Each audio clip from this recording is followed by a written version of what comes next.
Okay, there we go. All right, so I would like to introduce Susan Jones, who has done wonderful work helping us try to get ahead of this public health crisis we're facing that has to do with toxic stress and the effects of toxic stress on the mind, the behavior, and the body.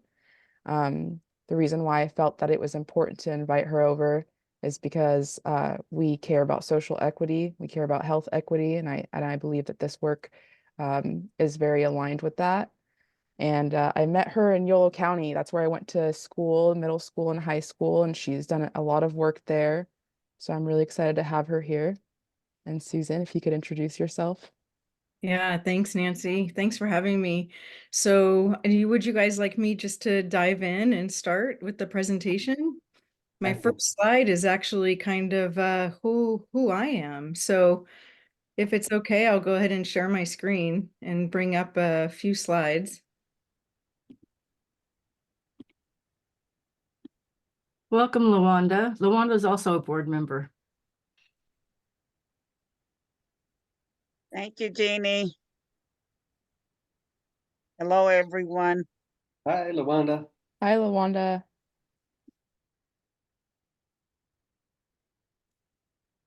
So, hello. So, again, I'm Susan Jones, and my business is called Creative Behavior Systems, which is kind of an odd name for a business, but it really happened because I didn't know it was going to be a business.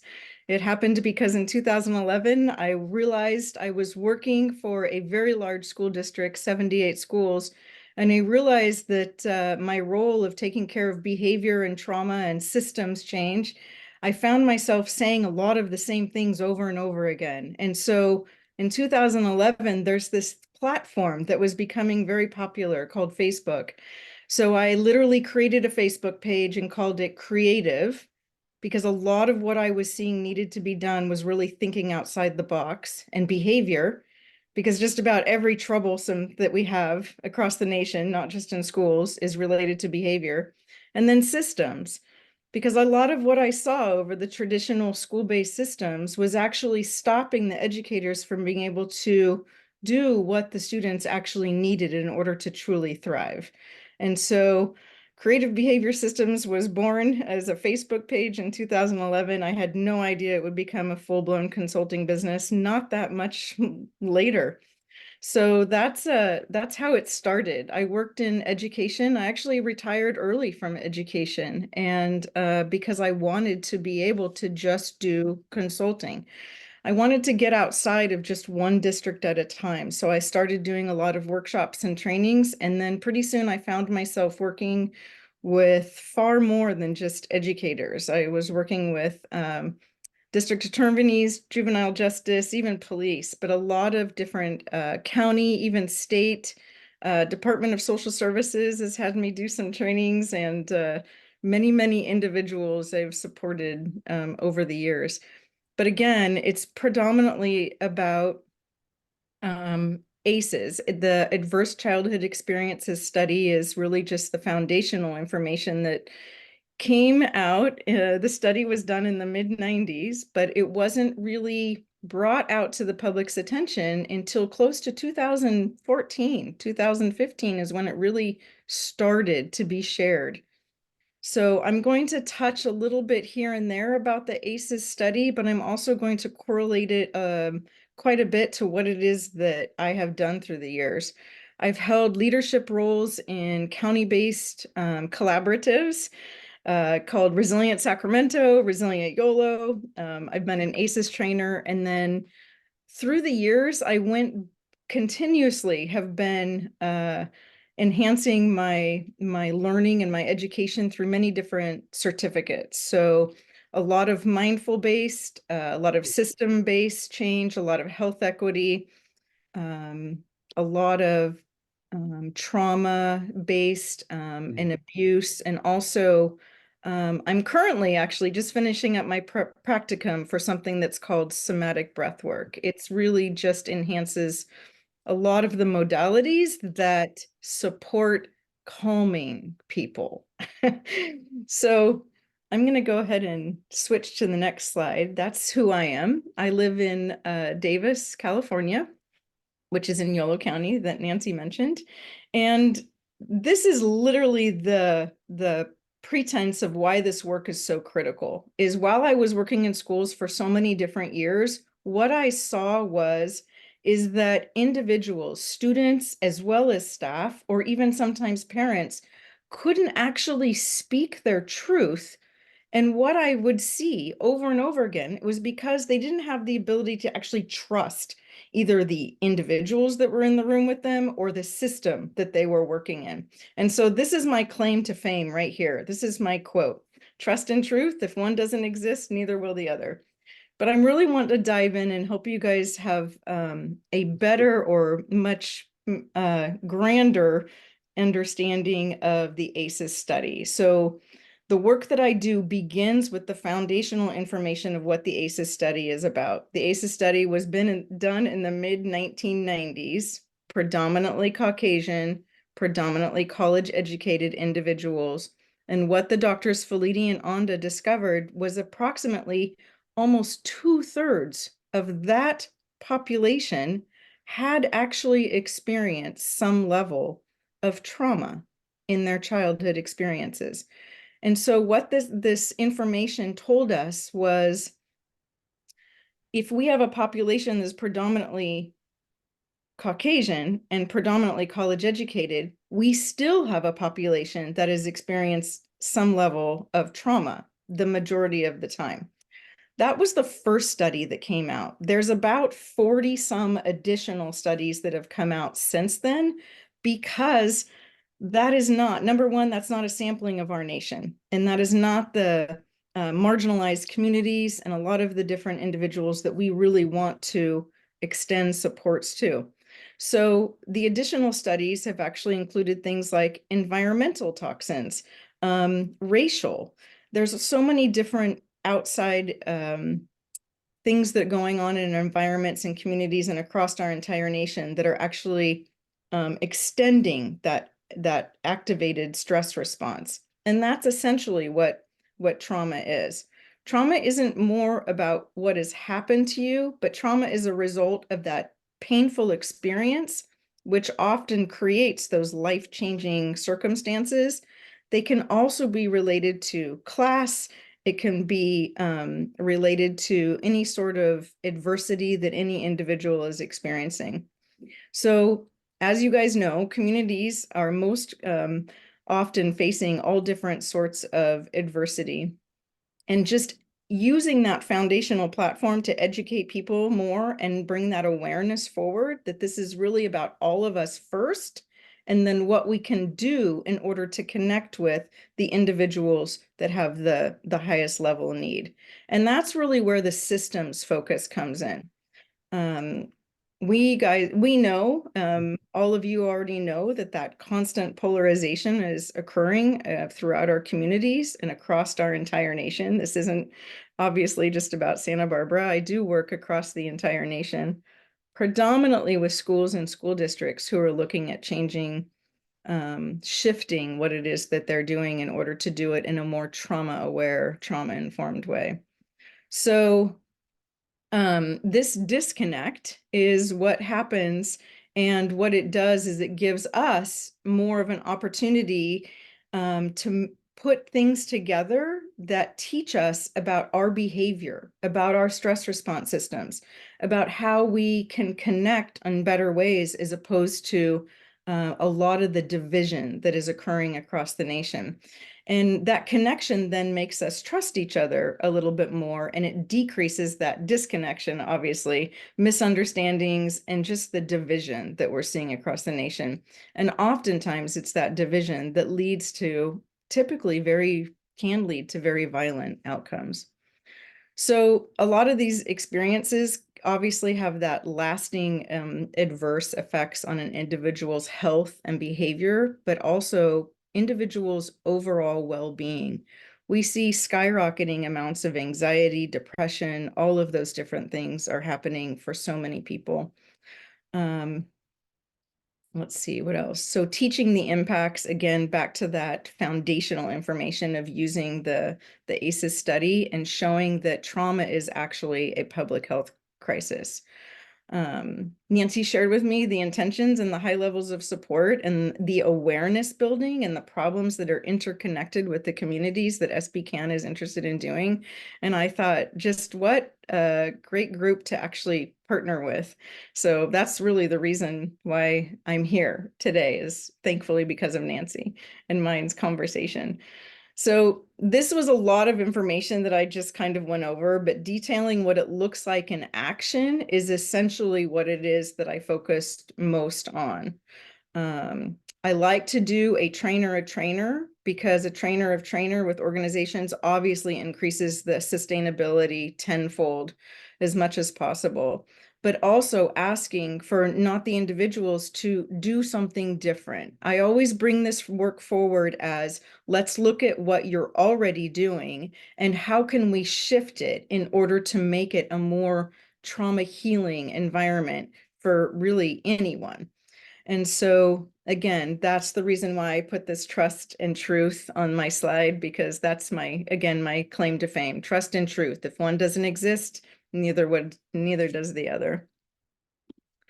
So I do have an amazing testimonial. Jane Ellen Stevens is actually the author of the ACEs study. So when the original Adverse Childhood Experiences study was done in the mid-90s, the two doctors, Feliti and Anda, wanted to be able to get this information out as fast as they possibly could. So they hired Jane Stevens because she was already a well-known journalist, LA, New York, that lived in Yolo County, ironically enough. And she wrote the research study in a way that it is just really a simple read. It's an easy read. And so that's not typical for most research studies. I don't know if any of you are in the sciences, but I did study some genetics in school. And I can remember reading research studies that I couldn't understand what I was reading. So the Adverse Childhood Experiences study is a very simple and easy read. But what they found was Jane wrote the ACEs study in a way that was just really an easy read. And that's the biggest point that I just wanted to focus on. But also, again, it's not just about the ACEs study of what it is that I work on. It's really focusing on, what do we do today? A lot of people know about the ACEs study already. I'm finding that as I'm connecting with new people across the nation. And the biggest question that is coming out more and more currently is, what do we do today? What do we do tomorrow? What does it actually look like in action to be trauma informed? And that is really specifically what I teach in the workshops and with my trainer of trainer teams.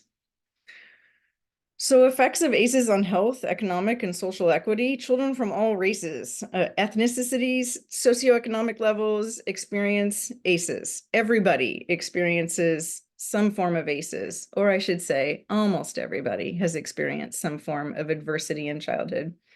But historically, children and families, due to the systemic inequalities, research obviously has shown rural and urban areas are identified much higher marginalized and subpopulations, and how those intersect with the compounded effects of toxic stress. My interest here is, again, to support your guys' efforts in providing trainings to those who support the marginalized populations.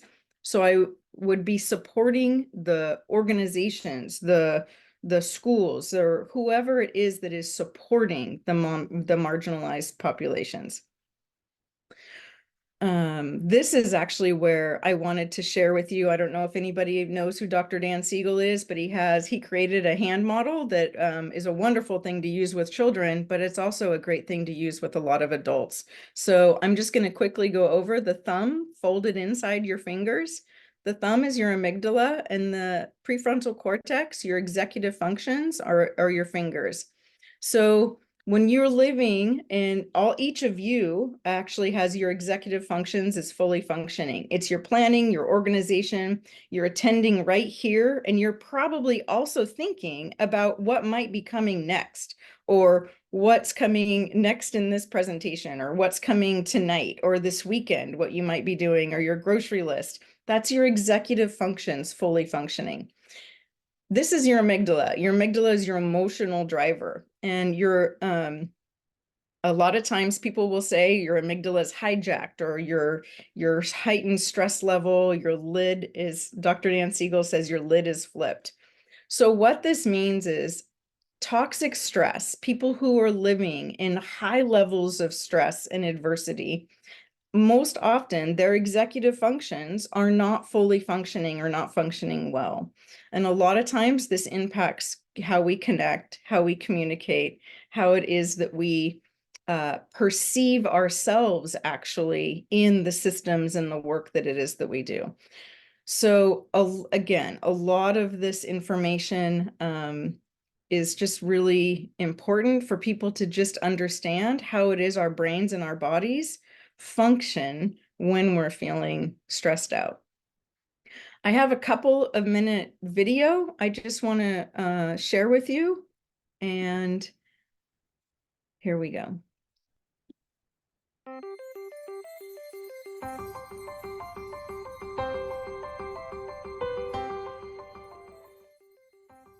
Learning to deal with stress is an important part of healthy development. When experiencing stress, the stress response system is activated. The body and brain go on alert. There's an adrenaline rush, increased heart rate, and an increase in stress hormone levels. When the stress is relieved after a short time, or a young child receives support from caring adults, the stress response winds down and the body quickly returns to normal. In severe situations, such as ongoing abuse and neglect, where there is no caring adult to act as a buffer against the stress response stays activated. Even when there is no apparent physical harm, the extended absence of response from adults can activate the stress response system. Constant activation of the stress response overloads developing systems, with serious, lifelong consequences for the child. This is known as toxic stress. Over time, this results in a stress response system set permanently on high alert. In the areas of the brain dedicated to learning and reasoning, the neural connections that comprise brain architecture are weaker and fewer in number. Science shows that the prolonged activation of stress hormones in early childhood can actually reduce neural connections in these important areas of the brain at just the time when they should be growing new ones. Toxic stress can be avoided if we ensure that the environments in which children grow and develop are nurturing, stable, and engaging.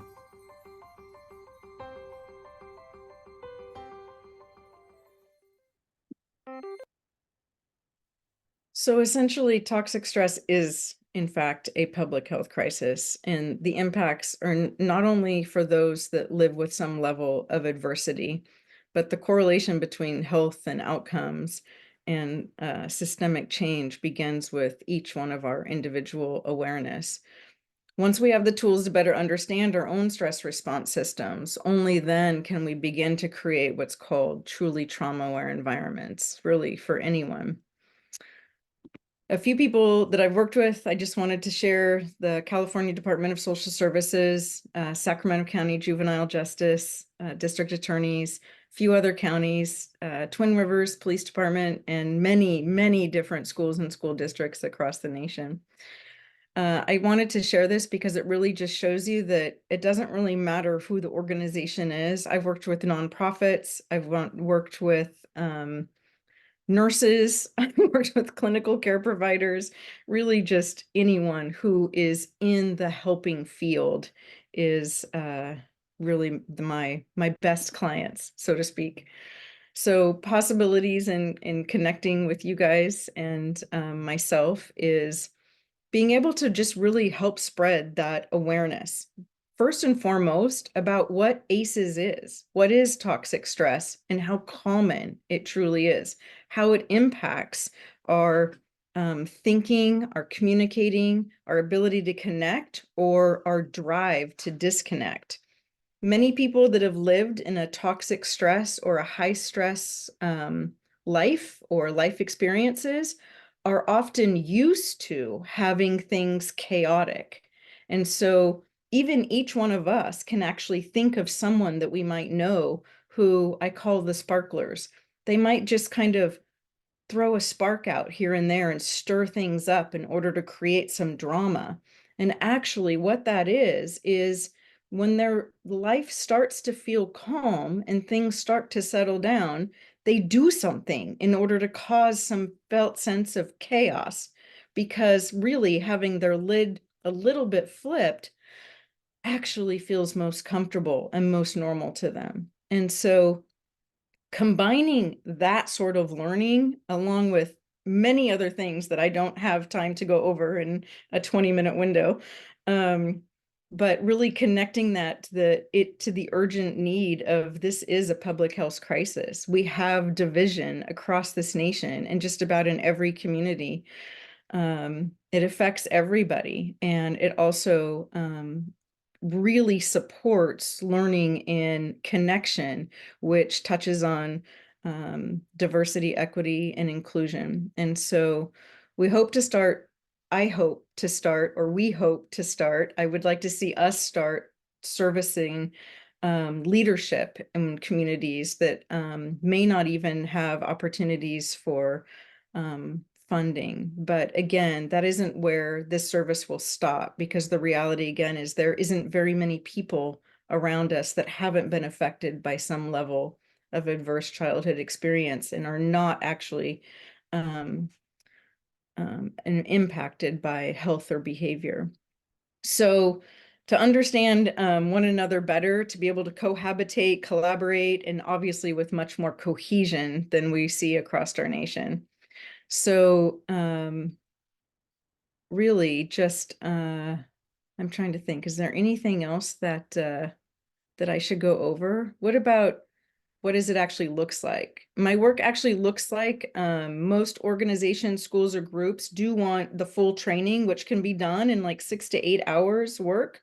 I do heavily push for some set of follow-up, if just 1-2 hour check-ins at 2, 4, 6 months out, just to ensure that there's some sustainability in place and understanding. And different people have different, bumps in the road here and there. So it's good to be able to have that follow-up. I really push for a trainer of trainer teams, because we want the sustainability to be in place as much as possible. So that was a lot of information in a very short period of time, but I'm here. I think I have a little bit of time for some questions or answers or whatever it is that you guys might be thinking after me sharing way too much information in a quick period of time. Since I missed the presentation, do you have a slideshow that can help me get caught up? I do, but it doesn't, my slides are fairly bland. There's not much on them. But I do believe that this is being recorded. It is. Good, Oh. okay. It Thank is. Welcome, Janet, and thank you, Susan. That was really good. It wasn't. It I was wasn't at too much. another It was meeting. I really- wasn't just goofing off. Yeah. Very good. No worries. I Yeah. do have one question, Susan. I think that I know the answer to this, but I just want to clarify it for the rest of the group. But what do you think are some consequences that you can face down the road after facing unresolved trauma in your childhood? Like, what can that look like just based on your health? Are you more likely to have illnesses or diseases as a consequence of toxic stress? Yeah, the original ACE study had 3 different areas of study. So abuse, neglect, or household dysfunction. And within those 3 areas, there was 10 different criterias that are touched on. And so if you're not familiar with ACEs, what I'm gonna, so let me go back. What they found was very specific correlations to health outcomes, COPD, cancers, asthma. Dr. Nadine Burke-Harris has a wonderful TED Talk. And as a matter of fact, I highly recommend watching Dr. Nadine Burke-Harris's TED Talk. She really connects to her experience of being a pediatrician in San Francisco and seeing so many different students with ADD, ADHD, and asthma, things like that. that she finally had one of her colleagues brought the ACEs study in because Dr. Nadine Burke-Harris, knew there had to be a correlation to what's happening in the environment to these pockets of communities with these high levels of illnesses. And she didn't know what it was, though. And then one of her colleagues walks in with the ACE study and says, "Hey, have you read this?" And she created a TED Talk that's 17 minutes long that is fantastic when it talks to the correlations of health outcomes even later in life. Go ahead, Janet. Thank you. I don't see the raise hand option. So I'm on the school board in Lompoc, and we have several counselors in every school who are especially trained in childhood adversity and who work with all of our students. And we're extremely aware of the need and of the trauma that these kids face on a daily basis because they're very poor. So anyway, our school district is doing a lot of good work. That's great to hear.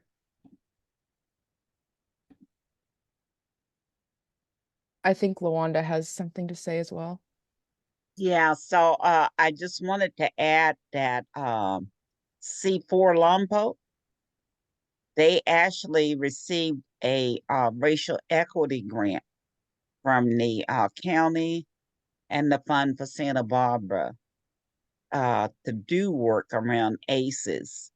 And I did attend attended one of the meetings. I think it was the second meeting. And they're regrouping to have a meeting, I guess a meeting this month in January, but I'm not going to be attending because I'm just too busy. But since no one is doing it in Santa Maria, they're doing it in Lompoc. In Lompoc, the C4 thing is at LHS on Saturday. Yeah, the 20th. Yeah, they received the from the racial equity $78,000 for that, and then plus from some other grant they received more money. So I don't know how much they got altogether, but that is something in Santa Maria. Unfortunately, that racial equity grant, well, no, it's not really closing. It's going to close soon, though. If Yeah, we're trying to hit the target population in Santa Maria, at least part of the population. definitely. I think we actually, Susan and I were talking about how we would probably want to start doing this work in North County. I have found a couple of grants that are specifically for workshops and trainings. And the work that Susan would be doing would probably be less with schools and school districts who already typically have some funding for this, and more for community health centers, shelters, food banks, anyone who really serves our low-income residents. Okay. Is the C4 Lompoc, theirs is actually working with the community.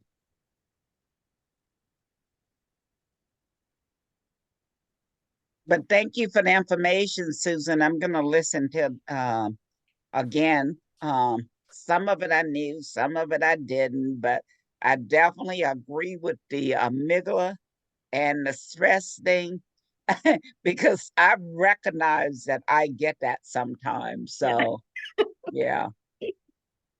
Lawanda, there isn't anybody who doesn't. I think we all flip our lids at some point in time. Yeah.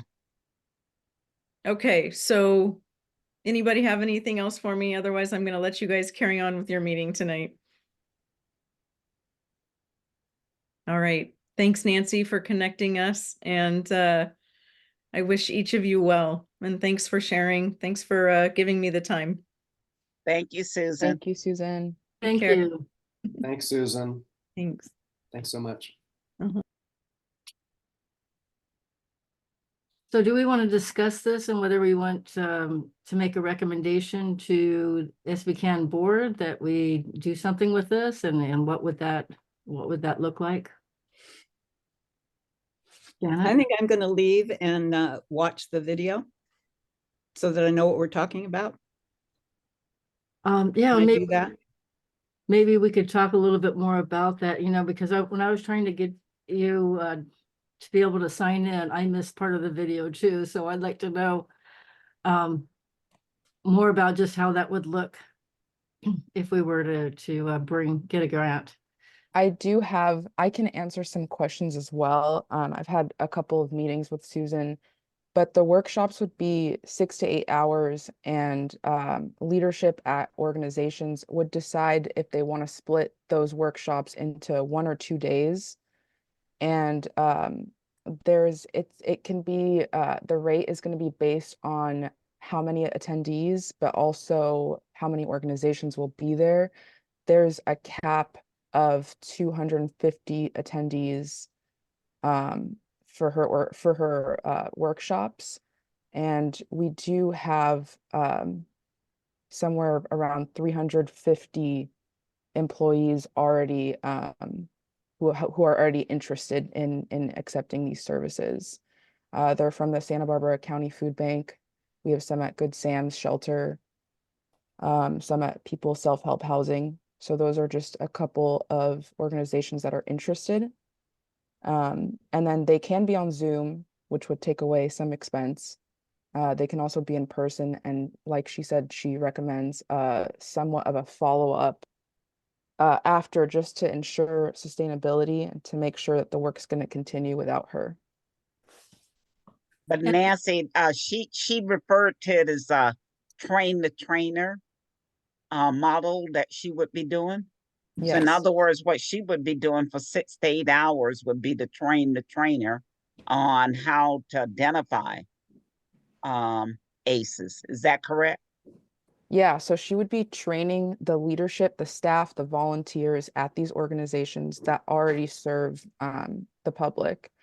And she basically it would be a training that would help it would help individuals reflect on their own adversity, how it can affect their own communication with their constituents. So how they communicate with the public, and it would in turn help the public then communicate better with them and better express their needs. That's great. How much would it cost us? So right now, it looks like a workshop up to 250 people. We can have that for $3,000. I'm applying for around $14,000 worth of grants specifically for this. If we want to do work like this in the city of Goleta, which, thank you, LaWanda, for sending me that workshop. I did go. There's a $10,000 opportunity to do that in Goleta as well. And then, yeah, so with 10,000, we could clear 3 to 4 workshops, and we could give a presentation to at least 750 to 1,000 people, 1,000 staff and volunteers. I think that's too many people, though. 250. It could be. There could be breakout rooms. There's less personal workshops that are just as effective. When she conducts her workshops to the county, sometimes she's seeing more than 250 people at a time, but we can definitely readjust based on what we think. And how did you find out? I'm sorry. How did you find out that there are 350 employees in these different organizations that are interested in this? Because I actually reached out to a couple of organizations right off the bat. Good Sam's, for example, they have 340 employees, just them that serve Santa Barbara County residents. 90% of those staff and volunteers actually live in Santa Barbara County. The other 10% do not. So it's Good Sam's would be able to adjust who comes based on if we only want to, help Santa Barbara the workforce that's actually living in Santa Barbara County. And then we have the People Self-Help Housing. I've spoken to the director. I think he's the director of SLO and Santa Barbara County, and he has 9 staff that live in Santa Barbara County, 12 that that do not, but they all do serve Santa Barbara County residents. So that's just a start, but there's many, many others. But I just combined those 2 and we have 350 already. Well, did we have, I don't know. I think it's gonna be over soon. And more than just telling me, because I'm actually gonna be serving on that Racial Equity Fund Committee. Mhm. So I wouldn't want to know more than that. But Okay. have you looked into that? I didn't honestly think about this being eligible. I'm not really sure why, but it does definitely sound like a good idea. So I will get on that. Definitely. Yeah, because I mean, you probably have to do put some census information, like Good Sam, those 200 300 employees that they have, their Mhm. ethnicity Yep. and their clientele. But I think that would be worth at least looking into. I don't even know when that grant is over, but there was some time to apply for that. Okay. Yeah, I'll look into it. Thanks, Wanda. Of Thank you, Nancy. course. Social justice work. Yeah, definitely. And it would be so far of the 350 employees that are interested, they're serving 100% low income residents. See, that's So good. yeah, That's it's great. very good. Yeah.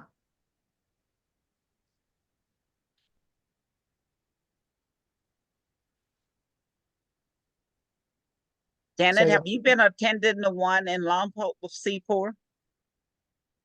No, Yeah, I went to the second one. It I'm was going to the one on the 20th at Lompoc High School. yeah, they said the reason they're moving is because the noise factor was too much for them. We did break up into groups and we had a facilitator. Um, you probably have to go through the whole process. I was just there for support. Are you talking about C4? Yeah. I went on a Sunday, which is my bingo day, but I was just there for support. So it's the only day I take off. I'm thinking, and as being a member of the board, and there aren't many here to even get the initial ideas that were shared today, Right. that in a kind of an overall sense, if there are grants there to do this work, and we feel this work is important, then just following those rules, it seems like a good thing to do. There's another question though, with staff time, and I know you're committed to this.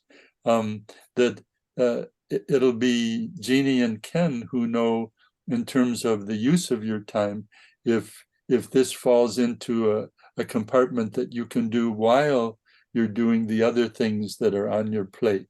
So I would say that maybe that's more an issue for Ken and Jeannie and you to discuss how your time is divided up in working for our organization. I think other members of the board might be thinking that too when they hear about this idea itself. Again, a very good idea.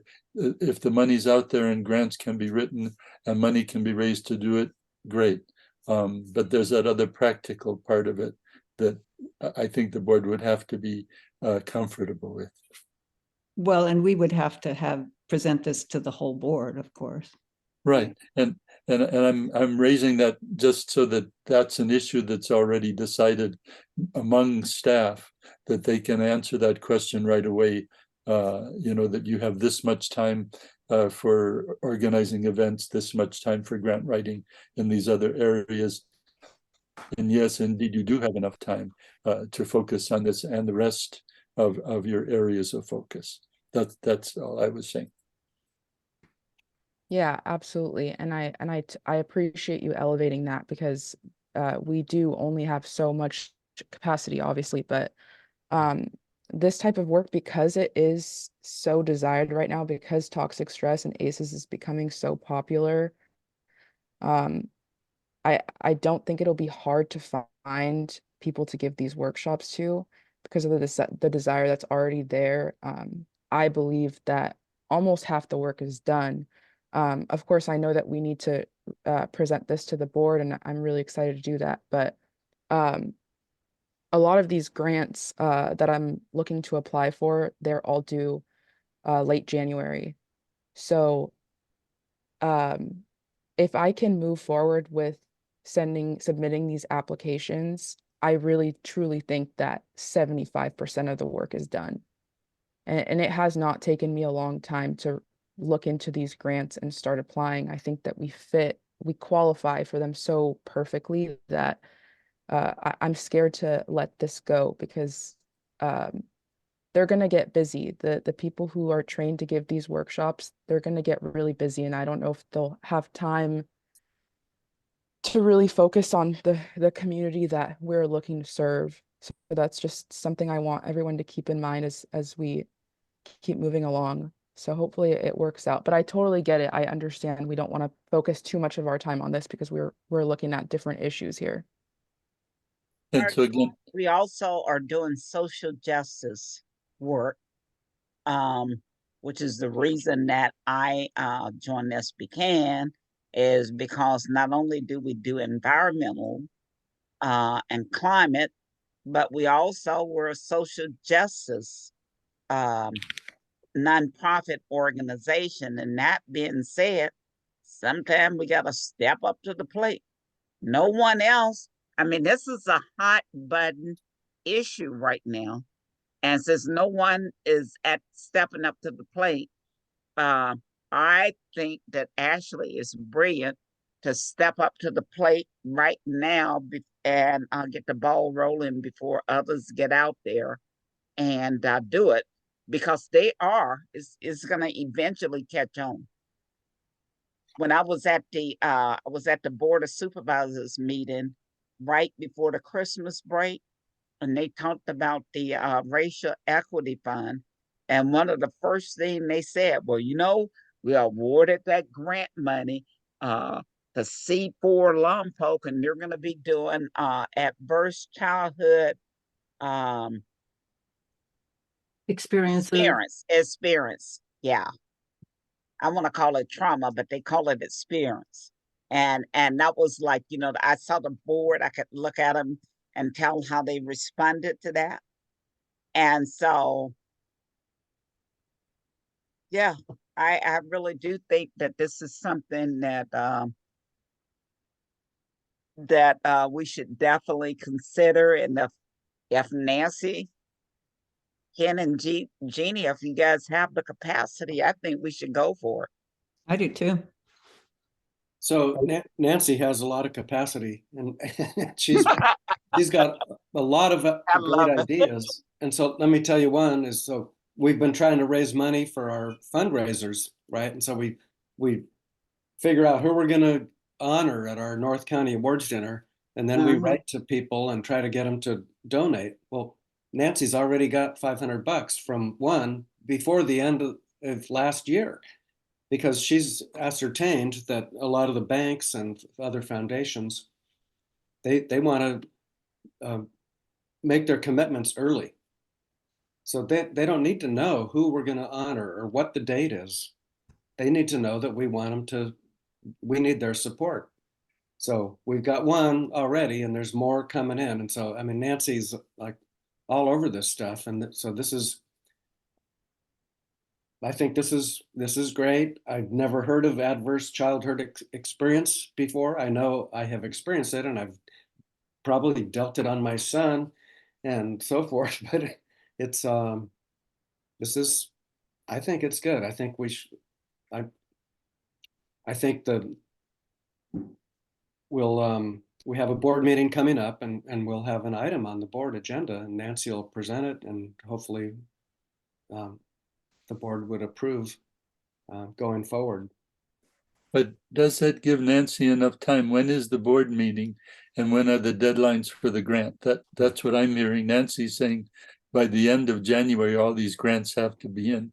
The So- last Wednesday in January, right? It's our board I meeting. think it's January 26th is when one of the grants is due, which is going to be on the last Friday of the month. I think the board meeting is the board meeting on the 31st. No, It's the week before, or it's the Wednesday before. I was also thinking would it be possible for me to speak on this at the annual membership meeting? So my calendar shows the board meeting is the 31st. I think we've put it on the 5th or the last Friday of the month, which always confuses people because is it the 4th or the 5th? So yeah, we could we'll need to, if the grant is due before then, we're gonna need to get some way to get approvals or get this before the board before that point. And well, I recommend that we apply for the grants. And then we just decide if we're gonna accept the grant. Because you still have to execute it even when if they say you've been approved, then you can say, well, the board, the board didn't approve it, which wouldn't happen. But if there's a deadline, I think Nancy should definitely so that it doesn't make her too busy. I think she should definitely it's a word I'm looking for and I can't think of it right now. well, there's a word like authorization, and so several months ago, I applied for a grant to Elgato Channel Foundation, and there was no. It came up just like that I could apply for it or not. And did I come to the board and get authorization for it? I did not, because the board, I think, has given a blanket authorization. If we can get grants to do the basic work that we're doing, staff is authorized to do so. Okay, We'll good, come back good. and check with you and tell you what happened later. But we got, Okay. that was $5,000, and thanks to Nadia for making a connection and to me for writing the grant, and we got the grant. And so anyway, I like what LaWanda was saying, and Janet, you were nodding your head. That's. I agree too. I agree too. If all right, you've answered all my questions. I was trying to pose the questions that the board might pose if the rest of the board were here. So I'm 100% for you going ahead and writing the grants. That's and then we'll bring it to the board on the 31st and say what has been done so far, why it's been done, and what we're looking to accomplish in the future through this program. And I think that's something that you can also bring up at the membership meeting to say that this is something that we're looking at. I think it's good to let our members know about it as well. Okay, absolutely. Absolutely. Thank you. Welcome, Hi, Alan. Hello, is this a board meeting? Kind of seems like it. 1, 2, 3, 4. Almost. Do we have a quorum? Not a quorum, so it's okay. Anyway. So is Planned Parenthood here because the grant would include Planned Parenthood services? No, Actually, this is our round table. It's our round Pardon me? table. this It's is our our round roundtable, and Catherine Henry's here in the meeting.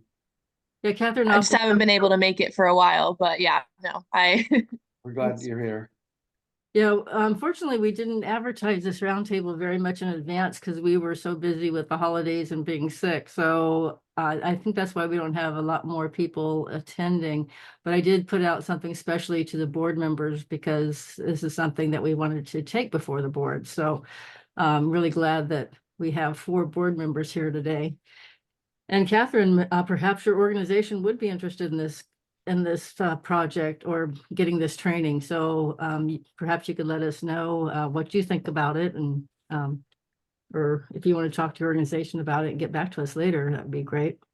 Yeah, you can definitely talk to people who are more that are allowed to make decisions that I'm not. But we've been recently, our affiliate has been expanding into behavioral health stuff. So I think like kind of just outside of just the reproductive healthcare stuff. So I think this kind of training would be super useful for a lot of the people working in our health centers as well as admin staff like myself. So I will chat with folks and get back to y'all. Great. Thank you, Catherine. I did have a question for Nancy, mostly because I'm late, so I'm sorry about that. But were you able to learn any potential grants that could fund the ongoing meetings for like the general plan? Again, I'm thinking just mostly in terms of, generally community participation, education, civic engagement. Absolutely. Go ahead. Yes, I actually am applying for a grant right now through the McCune Foundation, and it's an advocacy program grant. I basically split the grant proposal up to into 3 programs, which would be a Santa Barbara Eastside Advocacy Program, schools to be used as open spaces program, and then the third one would be for the Santa Maria General Plan. So some of that money would definitely be specifically for our work with our meetings. And it seems to be going very well. We just revised another draft of the LOI, and the grants manager seems very happy with it. So hopefully it'll just keep moving forward, and we'll be able to get that funding.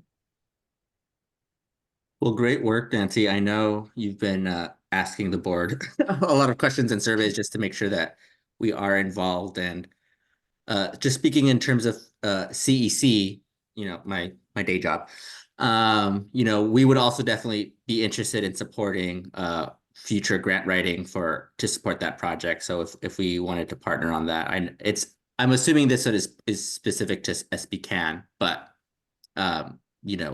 we have billable targets now, apparently.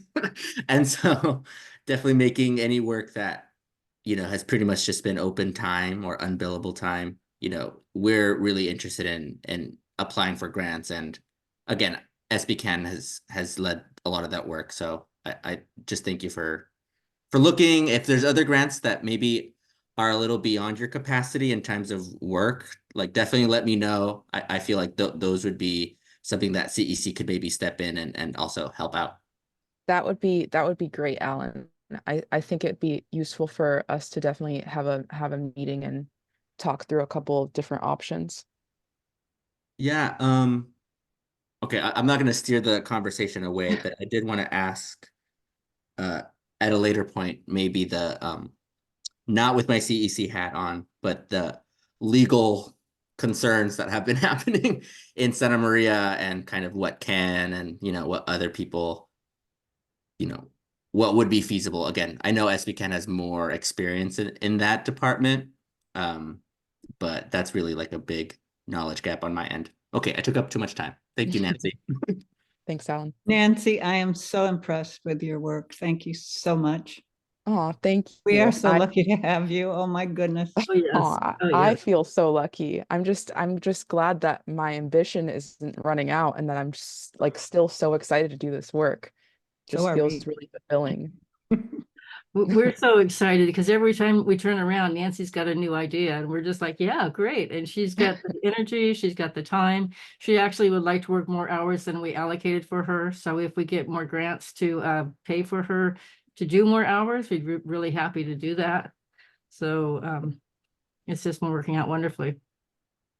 That's great. Yeah, thank you. That's great. Thank you, Nancy. Of course. And Um, I don't know any nonprofit in Santa Maria that's that's caught on to this yet. So and to actually train other nonprofits is a brilliant idea. So I'm all for it. Thanks, Wanda. okay, shall we go on to the next topic? Or are there any other comments about this one before we move to the next? I would like a projection for the meeting length. Just, I would say another 10 to 15 minutes max. I just want to give a couple minute update on the water project. And then I want to ask Catherine if she's got anything that she wants to talk about. And then the rest of you, if you have any other things that you'd like to talk about. We don't have much on our agenda today. I just wanted to give an update. The water project that we've been working with, Creeklands Conservation, is got an exciting new phase that they're working on, that we are working on with them, and it's called the Collaboration Youth Environmental Stewardship Program. And they've got 5 days set up to take people from the Santa Maria Valley, to take students from the Santa Maria Valley into San Luis Obispo for a variety of field trips. One is to going to San Luis Obispo City Hall, where they do introductions and have team building. They go to the Mission Plaza Creek outdoor adventure hike. And they have coastal marine, coastal marine components that they will be adapting to Santa Maria. For this first part, they've got things already lined up in San Luis Obispo County. They want to line up things for Santa Barbara County later, but right now they've got all this stuff that's going on in SLO County. So we're trying to help them to organize this. And because of the holidays, we've kind of stalled on it, but I'm contacting them again to see what's next. For another day, they'll take people to the San Luis Obispo City Farm, where they'll talk about water quality, quantity, sustainable agriculture, see a new trail on the creek, native plants. Another day is Los Osos Creek Wetlands Preserve, talk about the steelhead life cycle, water quality monitoring. Another day is Morro Bay in the estuary, kayaking or alternative activity, coastal marine ecosystem, ocean warming, hiking. And the final day, Cal Poly Pier, climate variability and change, ceremony, eco concepts, Cal Poly Center, and and that's about it. So they've got 5 days of activities. They're working on this. We're trying to help them out. They wanted us to help with some contacts, maybe help with getting buses. And I've just asked for some follow-up meetings with them to see where we are in the process and what else we can do to help. But it's really exciting, and just wanted to know that's moving along. Our water quality testing is not moving along so well because we still can't get to the estuary and there's no water in the river to test. So we're still working on that. They've got some other project ideas, which I'll give updates on those later. That's basically where we are right now. With that, if there's any questions, comments. I think there's no water because they let Pacific Petroleum truck that water. I really do, because it's really interesting. When I was really studying and looking at that, then all of a sudden the city puts out something that says, oh, all the water is out of the river. It did what it was supposed to. I think there's no water there because they let Pacific Petroleum take it. I would not be surprised. So I know it's kind of not related to that, but in a way it is, Jeannie, because at the where we were going, there would have been more water right there to test, except that they sold it to Pacific Petroleum, who then sold it to someone else. Yeah, I don't That's- know. I don't, That's my suspicion. yeah, I saw some article and I'm pretty much, I'm gonna question it before I put out that accusation. yeah. Well, the water that goes in the river soaks down into the river because that's, it's sandy loam, it's sandy soil in it, or sandy, it's sand. So it soaks in pretty well.